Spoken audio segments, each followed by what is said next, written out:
اسی طرح سے ایک سورت پڑھی، اس کے بعد ایک سورت چھوڑ کر اس کے بعد والی سورت پڑھنا، اس میں بھی یہ مسئلہ ہے کہ درمیان میں بڑی سورت چھوڑ سکتے ہیں اور چھوٹی سورت چھوڑنا مکروہ ہے۔ درمیان میں بڑی سورت چھوڑ سکتے ہیں اور چھوٹی سورت چھوڑنا مکروہ ہے۔ بڑی اور چھوٹی کی ڈیفینیشن فقہ کی کتابوں میں دو لکھے گئے ہیں کہ بڑی کسے کہتے ہیں، چھوٹی کسے کہتے ہیں۔ اس جگہ پر ایک تعریف تو یہ لکھی گئی ہے کہ بڑی سورت وہ ہے کہ جس کو کاٹ کر دو حصے کر کے 2 رکعتوں میں پڑھو تو نماز ہو جائے، یعنی چھوٹی 6 آیتیں ہوں۔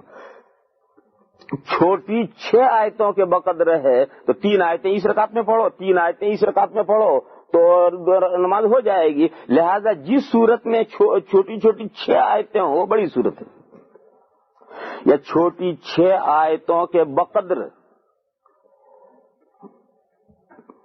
بڑی 5 آیتیں ہیں، بڑی 4 آیتیں ہیں، مگر وہ بڑی 4 جو ہیں وہ چھوٹی 6 کے بقدر ہیں، تو یہ صورت بڑی صورت ہے۔ اور اگر ایسی صورت ہے کہ اس میں سے آدھا آدھا کر کے 2 رکعتوں میں پڑھو تو 2 رکعتیں نہیں ہو سکتی، جیسے اذا جاء نصر اللہ، اس کو آدھا کر کے ادھر پڑھو آدھا کر کے ادھر پڑھو نہیں ہوگا، اس لیے کہ بہت چھوٹی صورت۔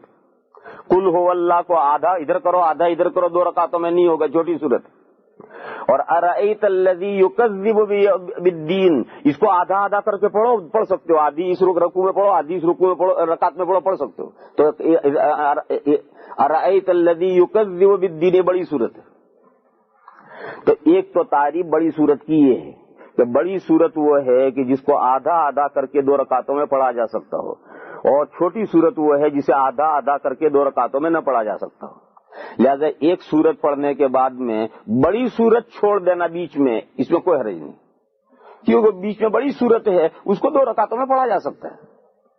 اور چھوٹی سورت پڑھنا مکروہ ہے، کیونکہ ادھر کی پڑھ لی ادھر کی پڑھ لی، بیچ میں ایک چھوڑ دی، اس ایک میں 2 رکعتیں ہو نہیں سکتی۔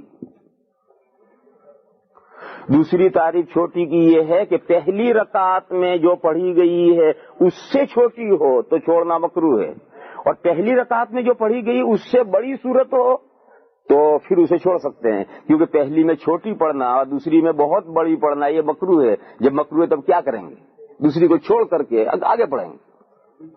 یہ 2 تعریفیں ہیں کہ بڑی یعنی پہلی رکعت میں پڑھی ہوئی سے بڑی،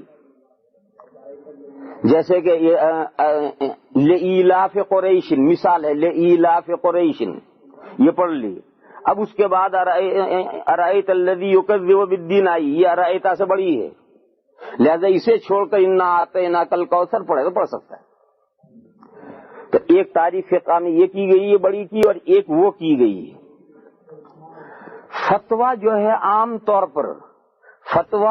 طور پر پہلے قول پر ہے کہ بڑی سے مراد ہے ایک صورت اتنی بڑی ہے کہ وہ آدھی آدھی کر کے 2 رکعتوں میں پڑھی جا سکتی ہو، یہ بڑی کا مطلب ہے۔ عام طور پر فتویٰ اسی پر ہے، لیکن فقہ میں یہ دونوں تعریفیں اس کی گئی، لہذا یہ مسئلہ تو گول گول ہے کہ پہلی رکعت میں ایک سورت پڑھ کر کے اس کے بعد والی سورت چھوڑ کر کے اس کے بعد والی سورت پڑھنا جائز ہے یا نہیں۔ جواب یہ کہ بیچ میں جو سورت چھوڑی گئی ہے وہ چھوٹی ہے یا بڑی؟ کہ بڑی ہے تو چھوڑ سکتے ہو، چھوٹی ہے تو چھوڑنا مکروہ ہے۔ مسئلہ تو یوں گول گول ہے کہ ایک آدمی نے پہلی رکعت میں ایک سورت پڑھی، پھر اس کے بعد والی سورت چھوڑ کر اس کے بعد والی سورت دوسری رکعت میں پڑھی، تو ایسا پڑھ سکتے ہیں یا نہیں؟